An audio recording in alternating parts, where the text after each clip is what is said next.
Ang lupit talaga ng laro ni Libas. 3 beses ni-replay kagabi. Ang galing. Ako, John, nandiyan yung may bahay. Dali, kung nabawi ka. Ewan ko, ikaw na. Ayos ka. Ano yun? Magandang araw po, kuya. Ako po si Andy. Ito naman po si Joe. Ano po, mga saksi po kami. Hindi ako interesado sa reliyon. Puro pakitang tao lang ang mga reliyon niyo. Ganun po ba? Sige po, tabi na lang po kami. So yun nga, 3 beses ni-replay kagabi. Galing talaga. Ay, hindi ko man lang inintindi yung sinabi ng may bahay. Ano ba yung sabi niya? May relihiyon na siya?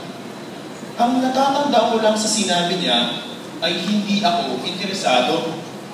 Siguro, ako ang hindi interesado. Sayang. Pinalampas ni Andy ang pagkakataong makapagbigay ng mabisang patutuo dahil sa kanyang kakulangan ng sigasig sa ministeryo. At para hindi maging hati ang ating puso sa pagsamba, hindi natin dapat hayaang magambala tayo.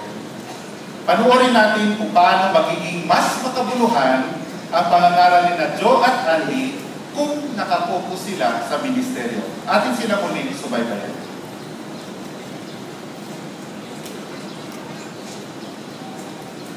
Buti na lang tayo with partner, Andy. Ang sabi sa lang.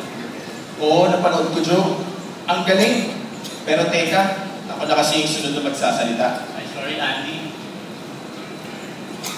Tao po.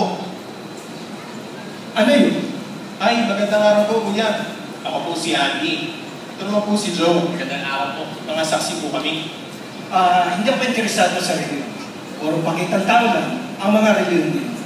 Sangayon po ako sa sinabi ninyo. Pero matanong ko po, ano po masasabi ninyo sa Biblia?